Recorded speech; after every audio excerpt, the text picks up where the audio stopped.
Ladies and gentlemen, boys and girls, children of all ages, on behalf of your Denver-based podcast crew, we appreciate you joining us for the Friendly Vibes. Coming to you live from TSS Universidad.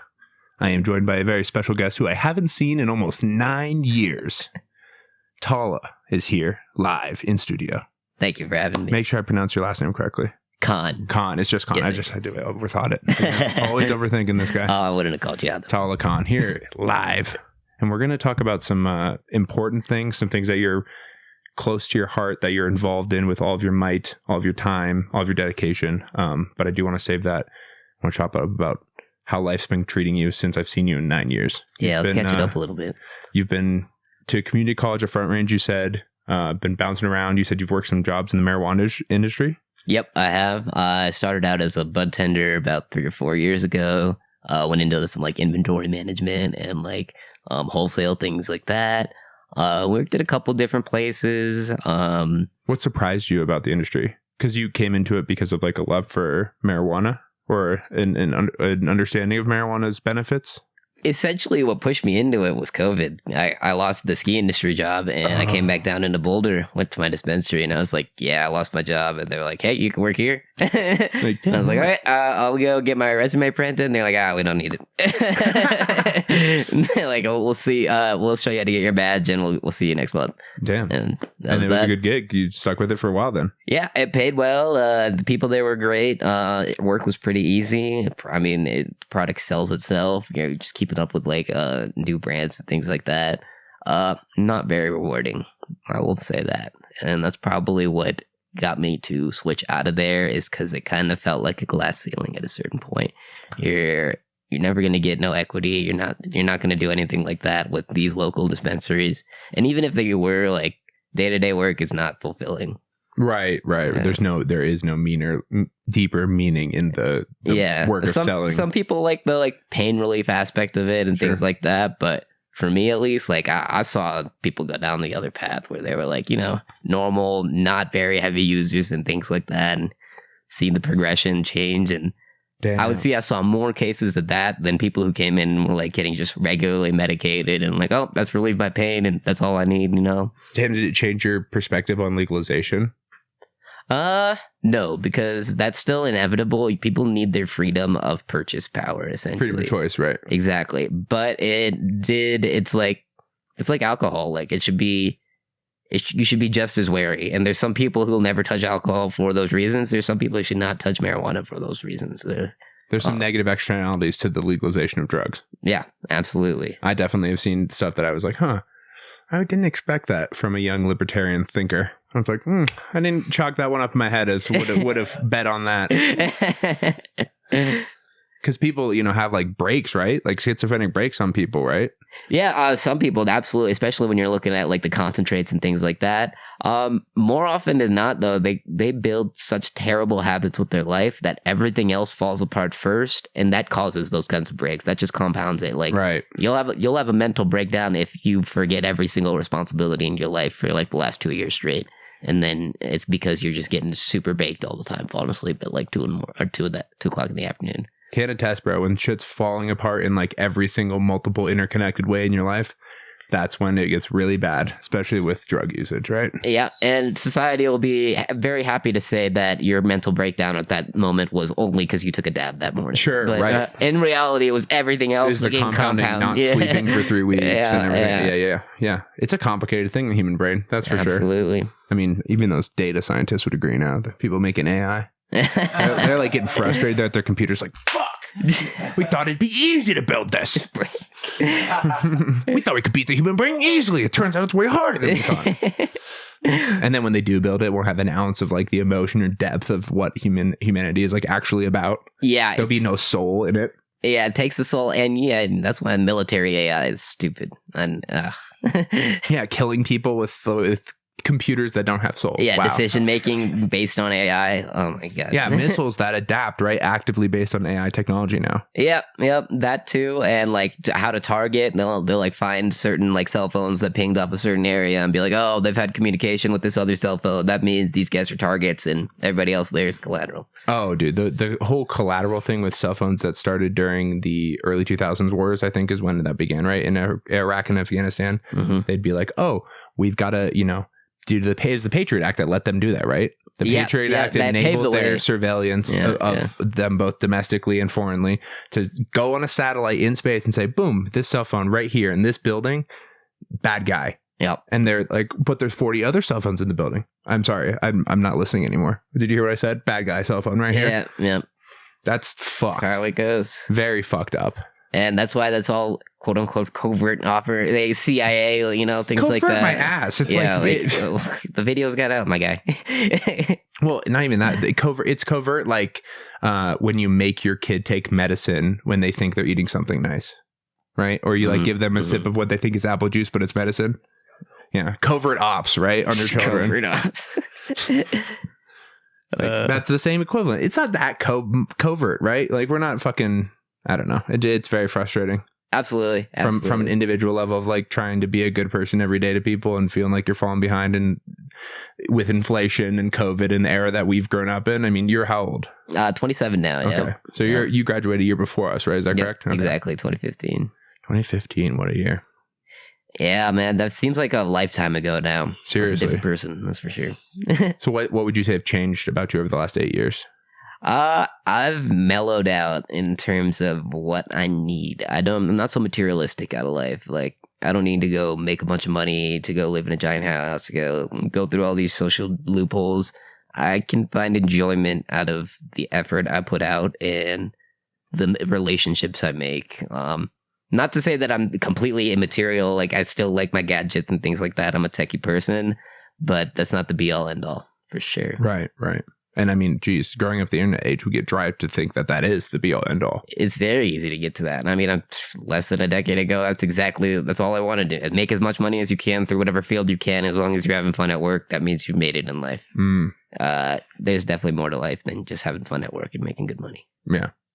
Well, I mean, I would like to have fun at work. Could care a little less about the money in the end of it. But no, those are key aspects, but it can't be the be all end all. You have to still want to put something out into the world, and sometimes like your work has nothing to do with that. Sometimes you're just doing day-to-day work. Do work, yeah, which is totally fine, and that's how people get by in this world.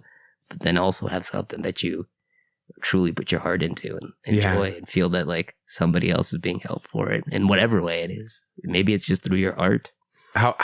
So what things in your life over the last 8 years contributed to those changes or like led you to those changes? My first like teaching experiences came like up in the mountains with like snowboarding and things like that. That was the first time like I ever had somebody like in front of me. I was like, hey, this is how you do XYZ thing. And so you were an instructor up there. So I taught like people like other employees. So we had like a lot of out of country like H-1B visa people coming from like Venezuela, Chile, and things like that. Some of them had never skied in their life, so like they'd still want to get on the mountain and work mountain jobs. So we would just like take them on off days and like show them the ropes and things like that. They have fruit stands on the mountain. It must be hard to teach them when they've got all those melons on their back. Oh my god! Sorry, I had to get it in.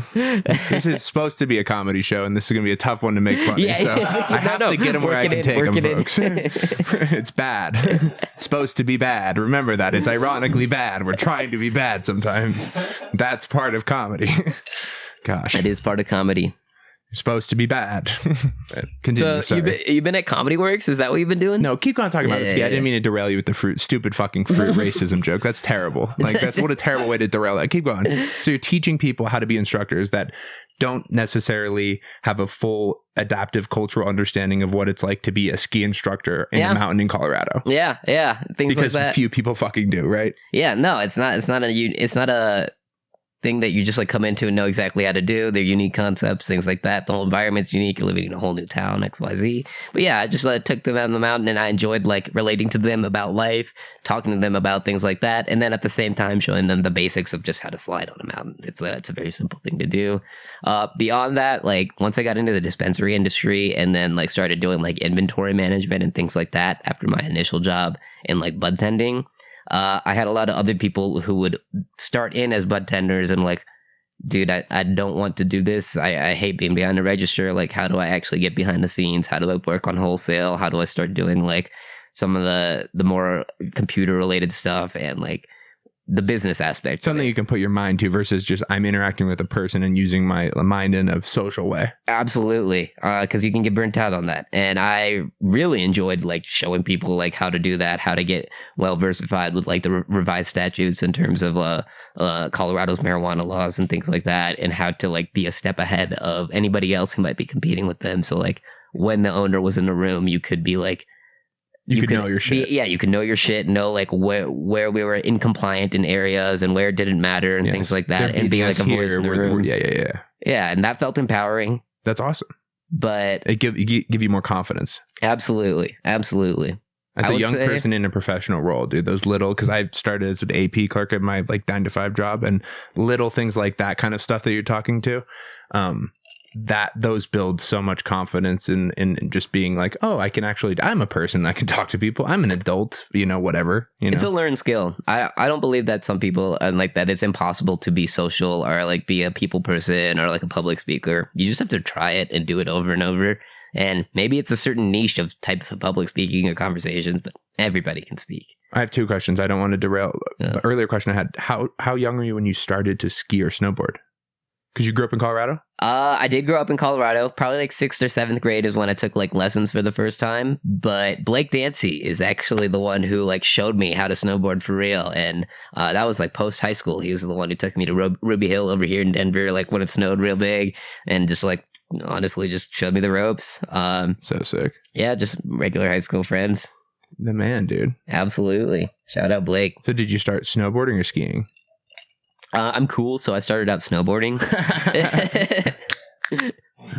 That's funny. No, I did try skiing. I tried skiing. So we got free rentals, and one time when I was on like a 20-minute break at work, I was like, "Yeah, let me just go get some skis, go up the mountain real quick, and come back down."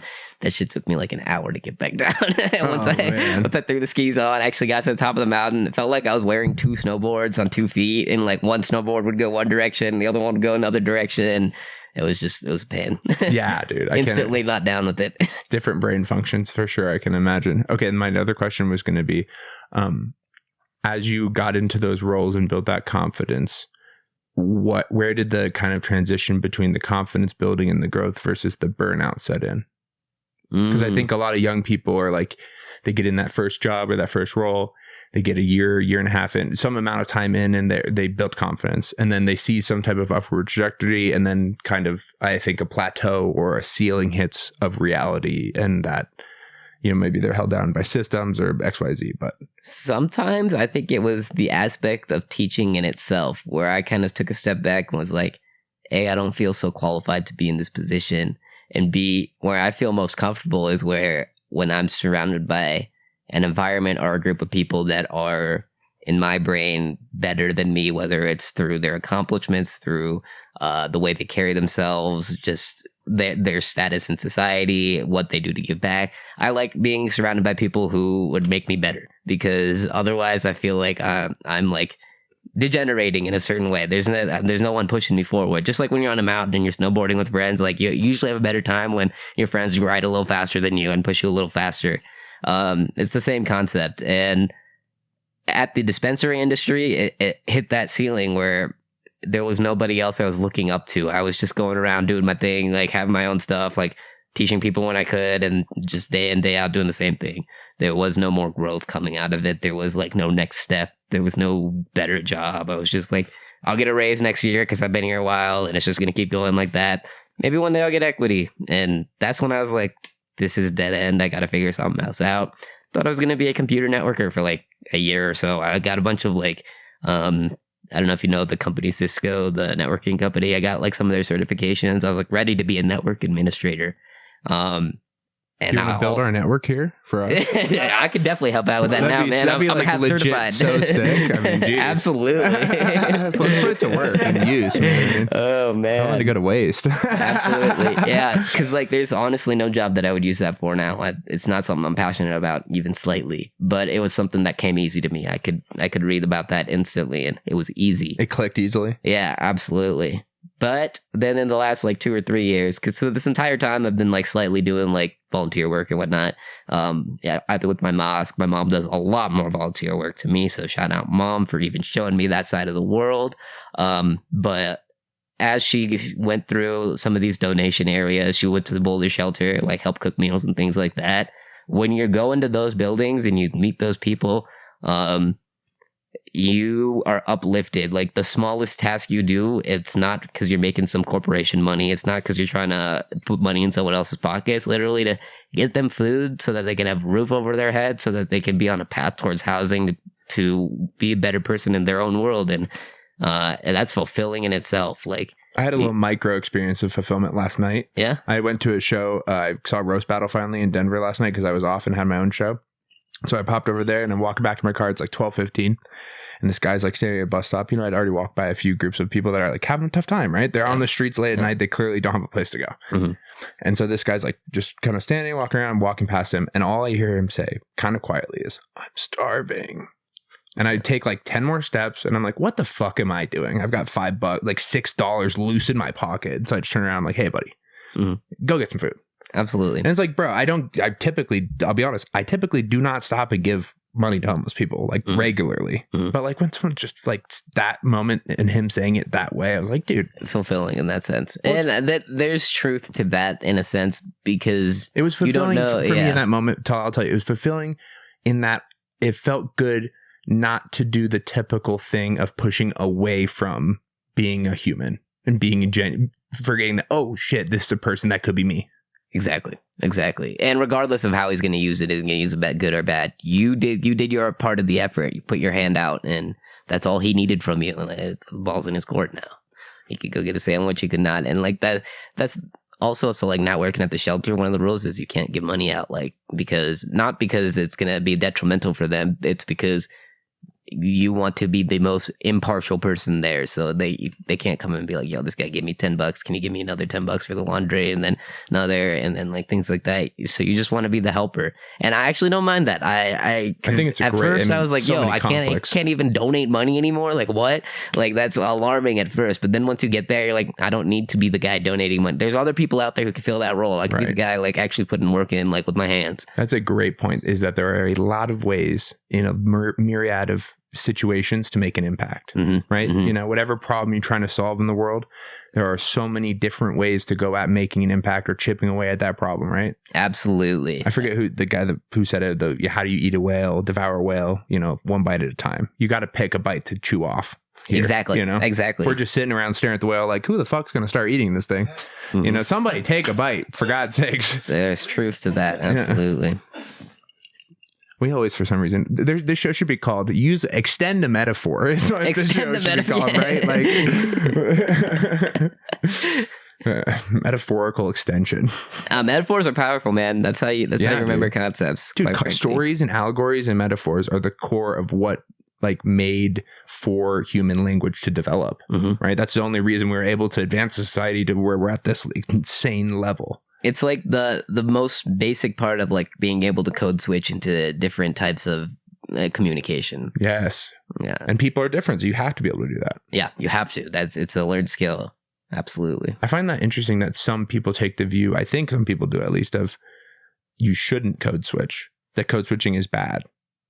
That like that's racist, right? That it's like code appropriation of some sort. Yeah. Like code switching is like in some way racist, or like the fact that you're not treating all people the same because you're code switching. It's like, I don't think that you understand how people work and talking works. Yeah, that you will do. Some people do it subconsciously, not even know. Like for me, like if I'm speaking, my second language is Urdu. So if I'm speaking in Urdu, some of the like weird things, like we'll say bathroom instead of bathroom. We'll say breakfast instead of breakfast. If I'm speaking in Urdu, this doesn't sound like a different language. It sounds just like, a little bit of an accent here. Yeah, like the slightest, right? Yeah, like it's barely anything. But like it'll be like Spanglish type thing where you're like speak half the language and then in English.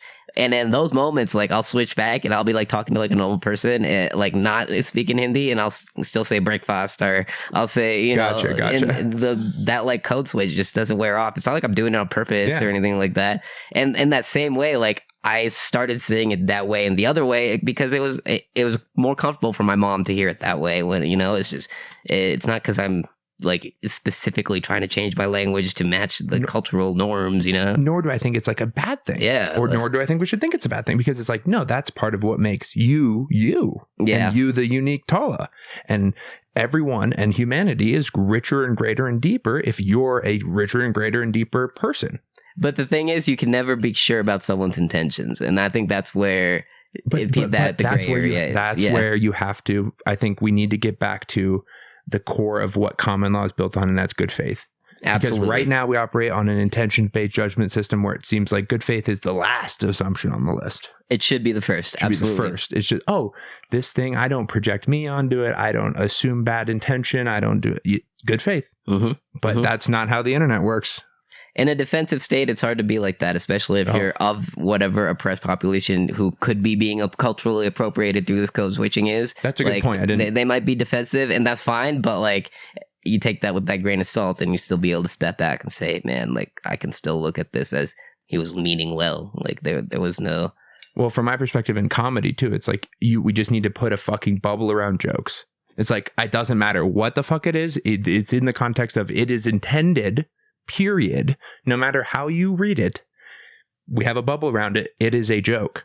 Mm-hmm. Mm-hmm. This is different from here's what I think about public policy. You can draw some conclusions and allegories from the joke bubble, right? We can pull away maybe some good intentions from some Carlin bits or some richness to what Hicks had to say about humans, and hopefully move forward with it. But it's not part of how we normally interact on a let's advance people in society way. Yeah, man. Comedy should be off limits. It's a form of art where if there are certain categories becoming off limits, it's taken the point out of comedy. The point is for it to be so free that we draw our own limitations. Like if you don't like my comedy, walk out the building. But I'm still gonna be able to say what I want to say. Right. And usually the best comics come out of that. Like when they touch on super controversial topics that are still coming from a genuine place in their heart, that shit goes viral because it's so controversial, because people are on one side versus the other, because it invokes emotion.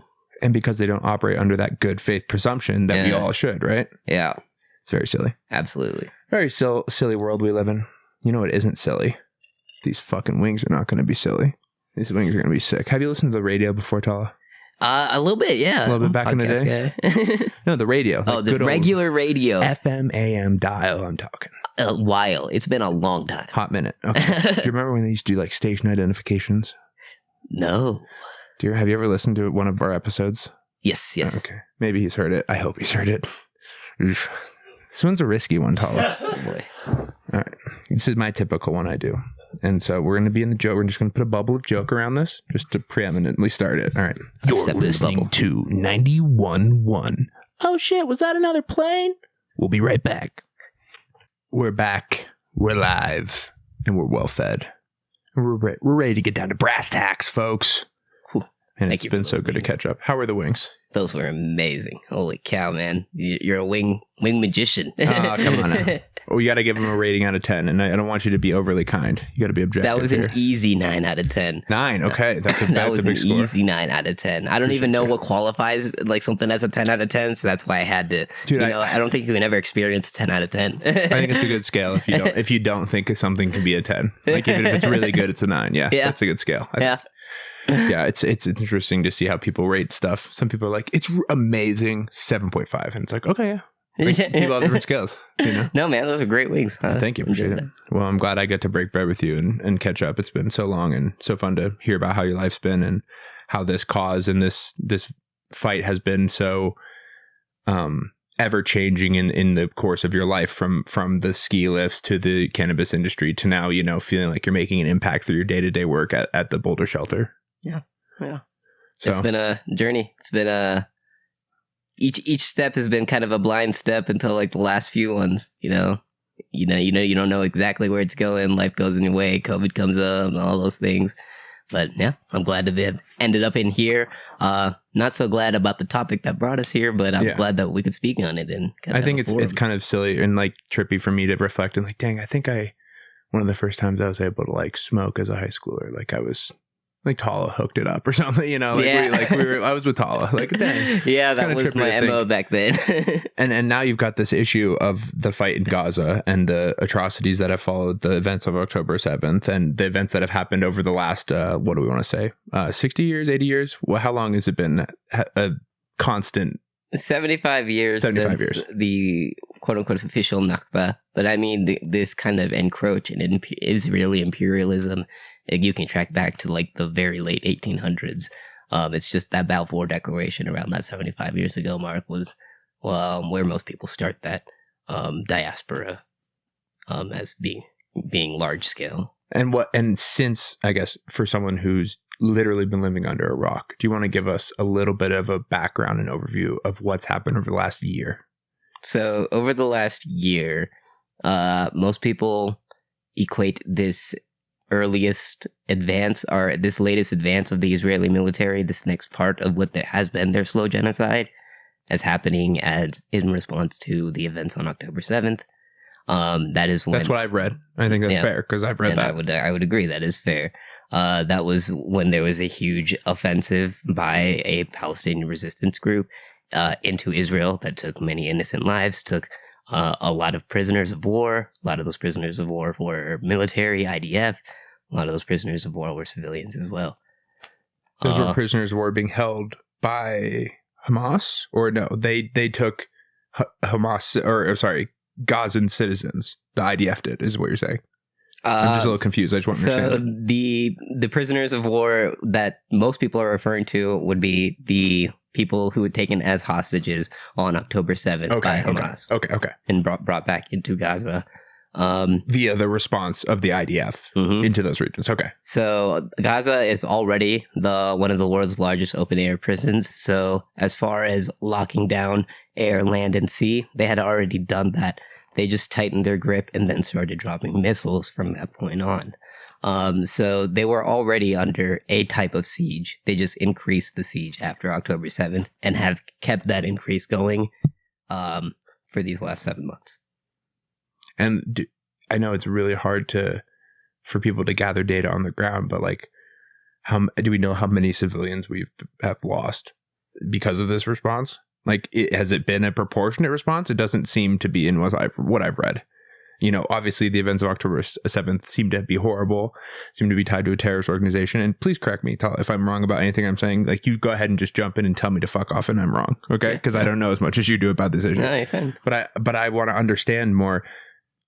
It doesn't seem like Israel has it's not an eye for an eye here with what they're doing. And they don't look at the people living in Gaza as people the same way they look at their own people. Yeah, I would definitely characterize the response as disproportionate.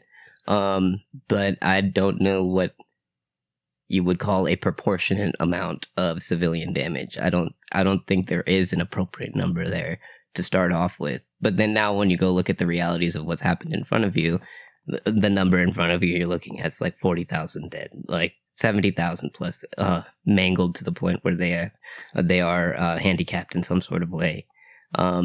So over 100,000 kids just orphaned. Like, you're creating humanitarian disasters that are going to last for generations to come. And just from a demographic level, the people living in Gaza it's young. Like, the demographic distribution of Gaza is much younger than the average demographic distribution of a first world nation like UK, United States, Canada. Yeah, so most of the people who are of like our age right now, those younger people were not even old enough to have voted in their so-called last democratic election that was like in the early 2000s. Wow. They were not even when they say this is a people's elected government, like what? Who? These people were children when the last election was. So that's what blows my mind. But yeah, so it's a war that was started with the missiles and locking in on October 7th, and past then, that's when genocidal statements were made by the prime minister, the defense minister, several of like the members of the Knesset. The Knesset is the Israel's like Congress, right? Is like, yeah, I'm pretty sure. I'm not super familiar with the Israelis' political system and how that works, because I know they have like Knesset. A prime minister and a president, and then they have the Knesset as well. Seems like the prime minister is the one calling the shots right now, and the defense minister is like with him. But I honestly don't know how those politics work fully. As far as sounds like basically equivalent of our Congress, yeah. Yeah. So they released statements where they were quite frank with how they were going to respond. They said they were going to cut off food. They said they were going to cut off the humanitarian aid. They said they were going to close the borders. They said that they viewed these people as lesser than human. They called them animals. They said, like, they started the war saying exactly what they were going to do. It's just nobody seemed to believe them. Nobody seemed to act on it. I don't know. Did people think they were just speaking in response to a horrific event on a day? There was a good amount of atrocity propaganda. That's we spoke a little bit about that earlier, but on the Patreon, go check that out. Patreon.com/intolerable if you want to support. Yeah, put more great food and great wings in guest mouths like Talha. Sorry, that's our only advertiser. That's the plug. We got to plug it. But yeah, what we're talking about is essentially that atrocity propaganda has been proven to not happen. There were no babies put in ovens. There was no mass rape. There was no rape whatsoever found. There was really, because I definitely read that. Yeah, I know I was in whatever mainstream thing I was filtering down to my media was like, oh, they took women from this musical festival and they raped them. The president of the United States said he saw video of this happening. This has been reported wrong by the United Nations, by UNICEF, by literally the Israeli government themselves has now admitted that they don't have any evidence of this. Forensic photo, video, audio. They claim they had like 4,000 or 400 hours of video or something like that. They don't. I haven't seen one. Nobody has seen one photo, one video, anything of any of these atrocities that they are claiming. It's the literal definition of propaganda, and it's why the government themselves had to back it out. It was reported in the Israel Times, or Times of Israel, I think is what it's called, or it was also reported in Haaretz. I don't know if you follow that one. But those are the two like big Israeli medias. Times of Israel and Haaretz. You've been getting their weather reports, right? Just kidding. It's hard to keep a show like this still funny, folks. I'm trying really hard. Yeah. I'm trying to learn and be funny at the same time. It's, No, and I'm like in no means an expert on this, but right. And I apologize for the fact that I'm trying to, make you come in here and be an expert today for me, but I'm happy to share the information that I have, and I kind of emphasizes that like the reason that people know about this is not because of any outside source or anything like that. It's on our phones in front of us, on Instagram, on Facebook, or whatever. You can see the videos of what's happening in front of you. You can see people documenting. There's been a lot of people who have become journalists through this genocide that's occurring because they're living it, because they're documenting it.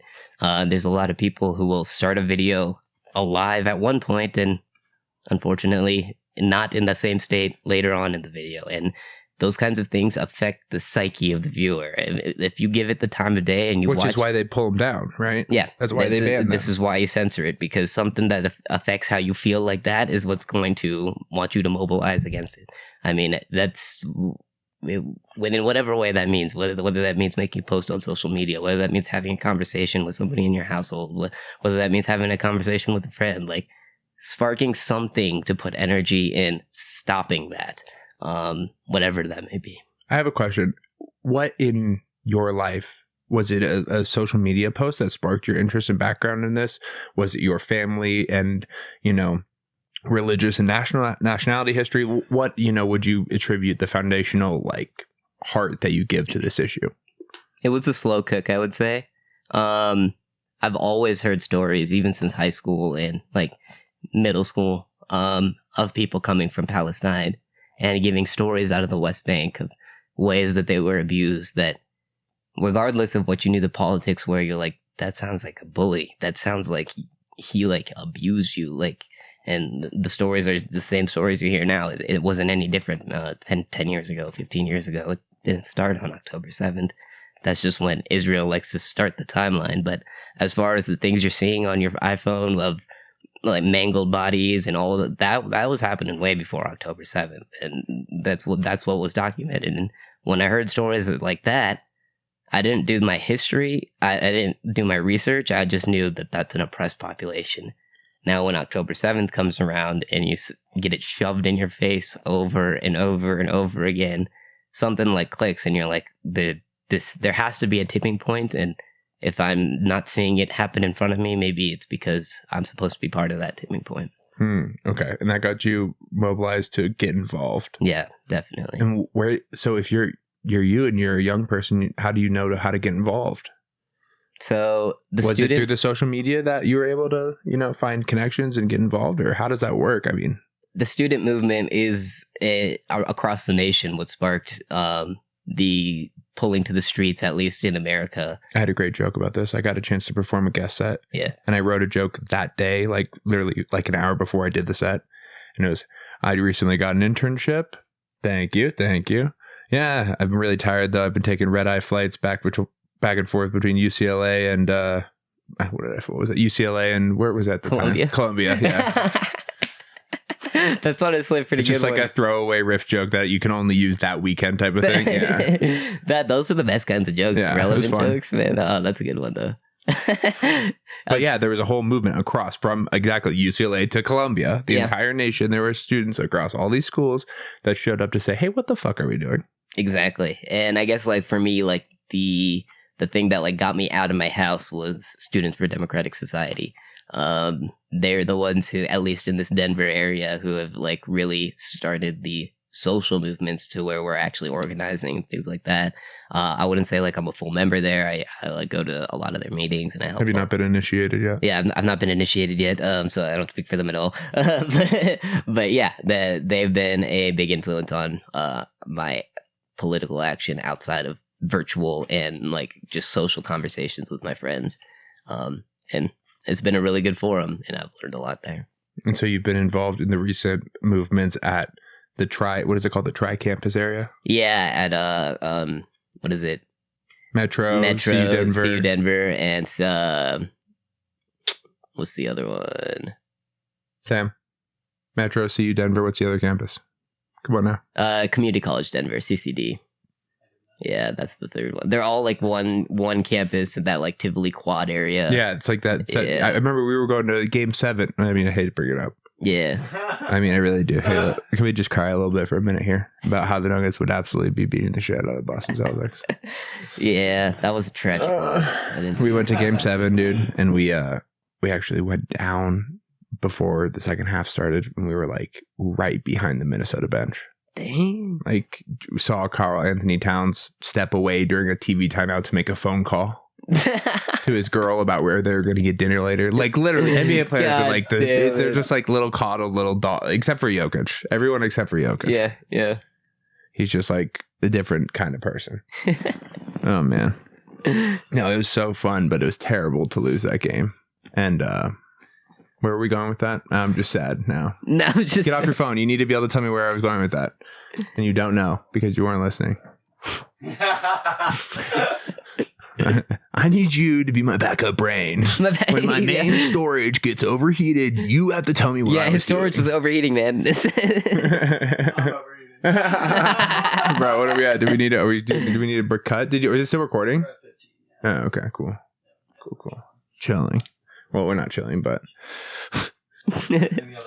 we're just going to have to like all record all of our episodes during the summer from like 2 a.m. to 4 a.m. 2 a.m. Yeah, the prime time cooling.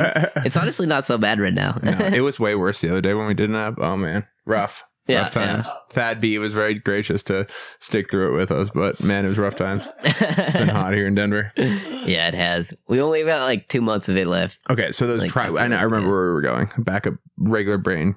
Force control, alt delete, force quit. We're back up and going. Those protests in the Tri-County area or campus area. Yeah. During the playoffs, when we went to Game 7, I remember there was a big hullabaloo about, hey, there's a bunch of protests going on right across the street here in this Tivoli quad. And that lasted for what? Was it like 2 weeks? It was one of the longest encampments in the U.S. It lasted like 21 days. It was like 3 weeks or something like that. Yeah. One of the longest. I don't think it was the longest officially, but we were up there. For 1, 2, 3. No. Well, that's great. So were you there the whole time camping out, or how did that work for you? No, I kind of went in and out. Everybody did, but I think the whole point was like it was just a communal area where people were able to give what time they could to literally give into the same cause of having those 3 campuses disclose their financial investments and then divest from genocidal companies. And I think this is important because I think a lot of people might be laypersons and they might see these protests and students across the nation and they might go, what are these entitled ass students doing, stepping out of line thinking they need to march for something that's way across the globe? And it's like, no, you don't understand. Their school pays money and this is the tuition that we pay. The money that the students pay to the school pays to companies that make missiles that kill babies. Mm-hmm. That's the train of thought that makes you get out to protest. Mm-hmm. Mm-hmm. And it shouldn't feel that it's that far away, and quite frankly its distance shouldn't matter if it's a genocide. Like when it's death, when it's anybody losing their life, like it doesn't matter how far away it is. That's the first step to dehumanizing someone. But it's a video game simulation and it doesn't render for me that far. My computer processing, I need more RAM to be able to, Yeah. It's sad. I guess it's a sad situation of, yes, it should matter. Yeah. But it doesn't seem to render. But when we get out there, that's the reason is for them to just disclose where they're spending that money. Are you using it for things that are like... You don't even know. Yeah, we don't know for all of these schools. That's the first step. And then the second step is to go through that funding and say, this is for a military that is committing war crimes across the globe. We would like for you to spend that money elsewhere. That's all we're saying. And the fact that we can't even get them to say we're spending any of the money. Yeah, like tell us where you're putting the money at all. And for some of those bigger schools, it's because they're like hidden behind endowments and things like that. Because it needs to grow at 8% a year, and you can't know why it does these that. These conglomerate endowments, you can't. Yeah, you're not allowed to know why it does that. Because if you do, the fake system that's been built for 75 years since for about 50 years since we went off the gold standard, that system doesn't get to keep propelling itself forward. No. If everybody knows that it's fake, it doesn't work. And what's mind-blowing is it could be in fields that like benefit society. Like this is supposed to be a place of education. It's supposed to be a place of enrichment and safety. And they cut programs that matter to people constantly every year, right? Exactly. And make it more expensive to have a basic level of education in life past the high school, right? Absolutely. College is fucking ridiculously expensive for the value that you get out of it without putting in additional self-made endogenous effort with it that you already have, going to college or not. Like you already have the ability to learn that information and go on and do good things. Is it the college and you being in that classroom with that teacher that's making it better? Like, are you actually getting value out of what you're paying for? Or is that chicken sandwich that you ordered not a chicken sandwich? Yeah. I mean, if it was a retail thing, like I'm talking to the manager. Like, I hate to go full Karen, but like if it was a retail thing for most customers, I wanted to speak to the manager. Yeah. But I mean, the thing is you don't even have to have skin in that game for it to matter to you. Like it shouldn't have to have been, okay, if you have tuition in this game or money in the game, then you should care whether or not CU Denver is funding this genocide. Like the line for you to care shouldn't be that I go to this school or I'm part of this campus or I'm part of this community.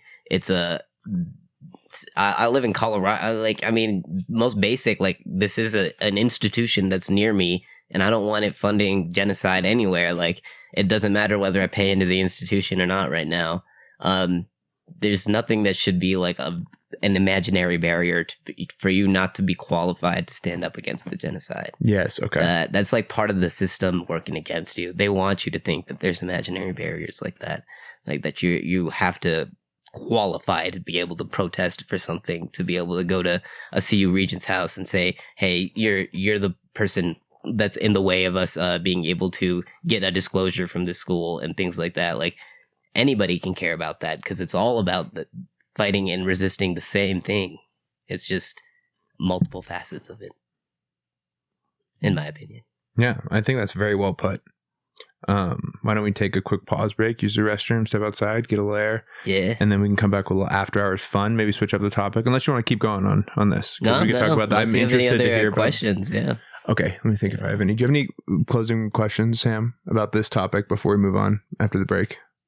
What would you say to someone that is very surface level on this issue, in terms of they've definitely seen it like on the media, like Palestine, Israel, but they don't really even know what's happening other than civilian death? What would you give them as a takeaway in just like a few sentences? Like, why should they care, or what should they do, and why are so many people talking about it? Because there's death everywhere, but this is a lot of death. That's why you should care. And if it wasn't compelling enough for you now, I dare say you haven't watched enough of it.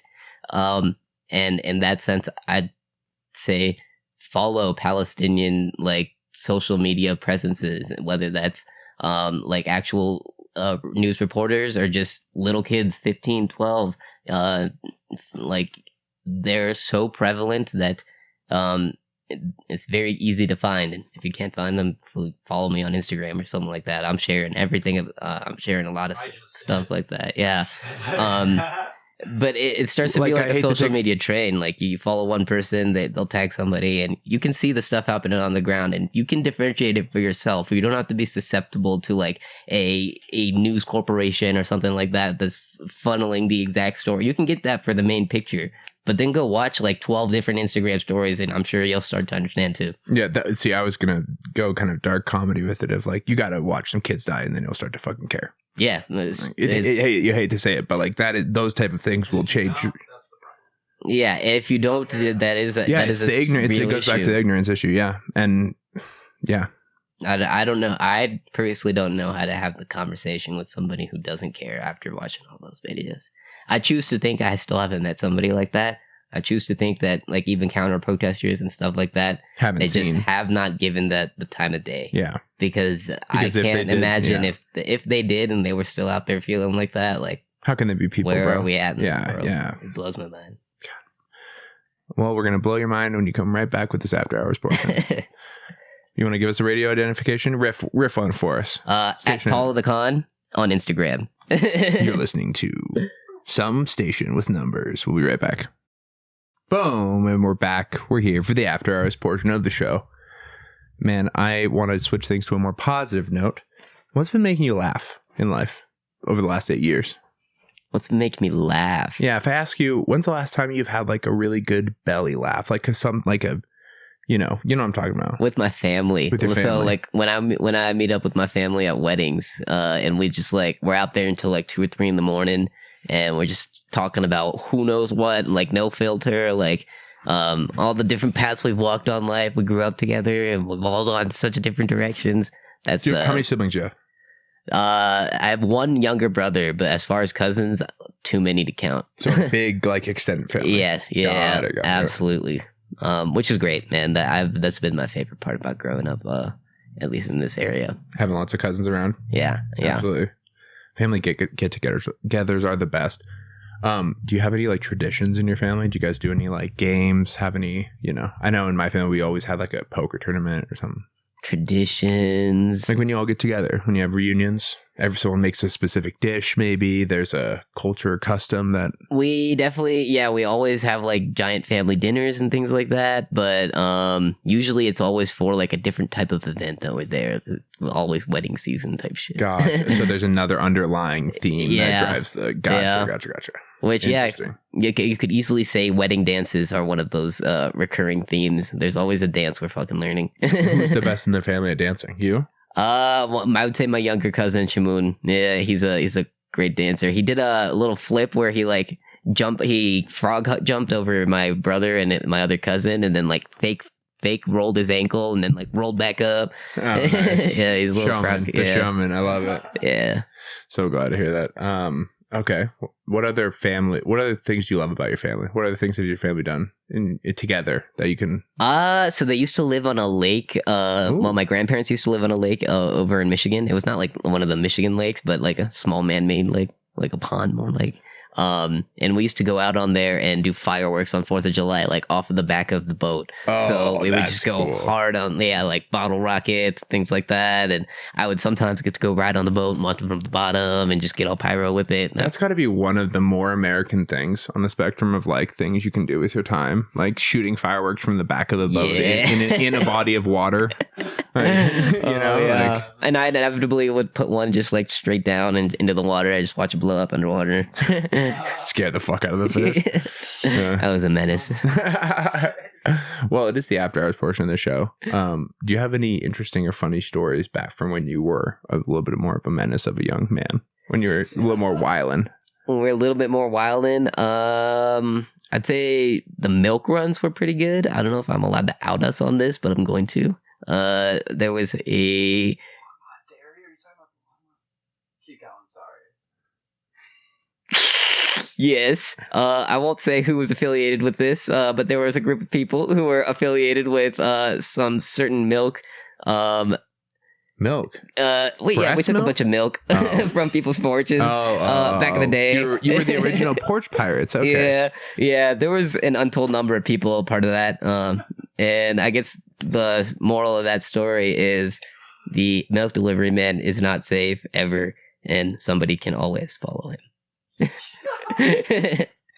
Wow. How does that? Hang on. We wanted chocolate milk one night, man. Oh, okay. And then we got chocolate milk one night. Once you get your first sip of that chocolate, it's all downhill from there. Let me tell you. But yeah, he slips in. It's like a neat, draws you in the chocolate milk. I don't know where all that extra milk actually ended up, but there was a lot of it. Wasted, I'm sure. We were menaces to society then. Okay, interesting. So you spent a lot of time around Boulder.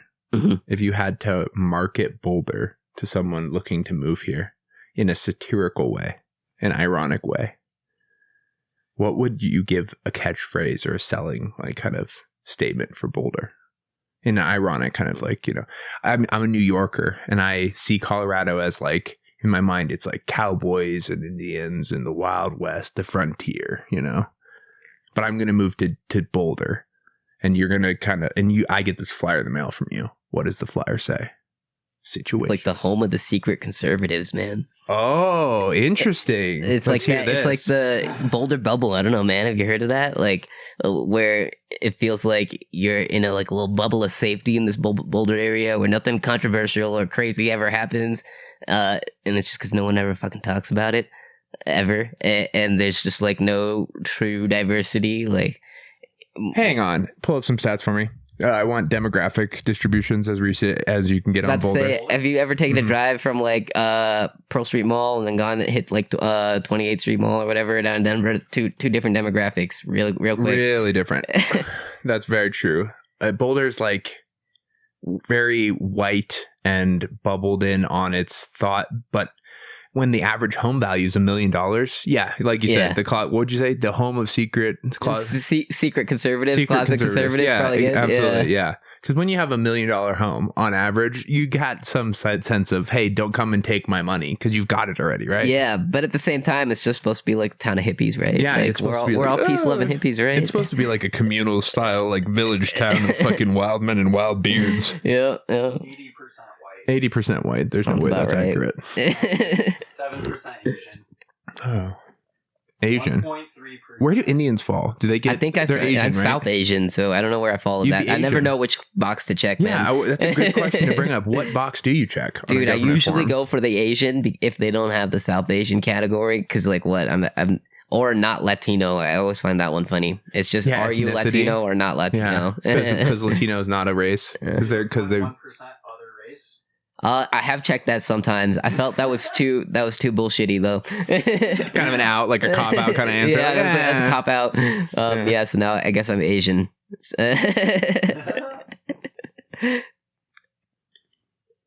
Indians are Asian. You heard it here first on Intolerable. Confirmed live Asian. One circle. Indians and Asians. That's it. That is weird. I mean, it's if let's okay. Here's just thought experiment level. Remove ourselves from reality. We're in a thought experiment. It's just a logistical train of thought here. If brown people are subjected to more racism on average than white people, why aren't we then asking questions on the census on a basis of what color like here, put your arm on, why don't use this gradient sheet and tell me what color you are. Because to the point, man, we got to jump to the bureaucratic loopholes. We got to define things so that we can legislate like certain dollar figures for Latinos versus South Asians. I mean, I think this is silly, right? Yeah, I agree. But then, yeah, I actually agree with this deeply about like getting into the minutia of defining and labeling every different aspect of what oppression is, rather than being able to just like be against oppressive actions and like speak more to this. This is very important. Like the joke is like, yeah, why can't we just like see if we're on a consensus that if you have darker skin, you've been through more oppressive life, why not just be able to just take a pigment test real quick and that's where you land on that scale? Like literally though, like that's why not be able to just get down to the point of it, because we want to be able to are you looking for solutions? Oh, clearly you're not. You're trying to sell me a product on both sides. Yeah, it's the same thing with like the pharmaceuticals, right? Yeah. It's like Mars Corporation. Did I already say this one on this episode? Okay, good. Yeah, it's like that. It's exactly like trying to sell it on both sides of it. You know? Are you against the bad thing or not? Yeah. Are you looking for a solution to bad thing, or do you want to propensate the bad thing forward through time so you can make money off the bad thing continuing? Yeah. Yeah. Which is really dumb and gay. But I mean, we were talking about it earlier. Like the I can say it. The algorithm is real. Like I feel like maybe people genuinely don't know and have not seen all these things, man. Like it's being suppressed. Yeah, I think it's definitely being suppressed, because I came in here genuinely feeling like people maybe just were ignoring it. Like they just see like a 2-minute long video of whatever the sadness is, and they're just like, I don't care about it again. And they just do it over and over again. But maybe they're just never seeing it. And now I can give them that benefit of the doubt that it's getting to a point where you got to go check it, man. And you tend to be someone, it seems like you operate under the good faith principle. So you afford them that patience of, you probably just it hasn't come across your feed, man. I would hope so, man. I would hope so. Yeah, because like you said, you haven't come across someone, or you think you haven't come across someone in your life that would have seen the things that would be able to still defend those things. That's a truly deep evil to not care. Like to be able to let that sink into your core and just like be like, I actually promote this. I'd like to see more of this. Well, even more than that, the apathy one, the camp that I, am guilty of sitting in, I think sometimes of like, I'm just going to not care about either side. Mm-hmm. That's more evil to slip into, and even easier to slip into, I think, of like, I'm going to step back and like not be apolitical. No. I actually need to cast my money with economic votes to make a change, or nothing's going to change. I need to go to the ballot box. I need to get out and mobilize and then make my voice heard. Yeah, because our people will make you believe like the weirdest shit, like from the river to the sea, Palestine will be free. Someone will tell you that's somehow anti-Semitic to say there's going to be freedom from this point to this point. That me calling for free people from any area of land is me calling for the death of anybody, is me calling for the oppression of anybody. Like if I think maybe it's that they say Palestine will be free. It's meaning that like in order for in the same way that if we were to say Israel will have from the river to the sea, it's like, no, people, I think like what you put is much more beautiful, and what the core of what it should mean is like, no, people should be free here. We shouldn't be oppressing each other here. What it's disregarding is the state of Israel, which has just been, it was literally allocated. We don't need to get into this now, but it was allocated by the UN. Post-World War II. Yeah, exactly. So that saying is not, it's not like, ever since post-World War II, now that saying is now quote-unquote anti-Semitic. But yeah. It's kind of just alluding to the fact that that place of Palestine has been there for generations before that, and that place will be free, and it includes everybody on that land, not just any single people. Well, we've reached the end. Speaking of colonial powers, have you heard of the country of England? I have. Have you heard of this silly little thing they do called knighting? I do. I have heard of that. Well, here at Top Shelf Studios, I'm doing a silly little thing called heighting. After a long-form conversation with my guests, I am giving you a heart height, because all my height I've been told, hey, can I get a couple inches? Or how's the weather up there, guy?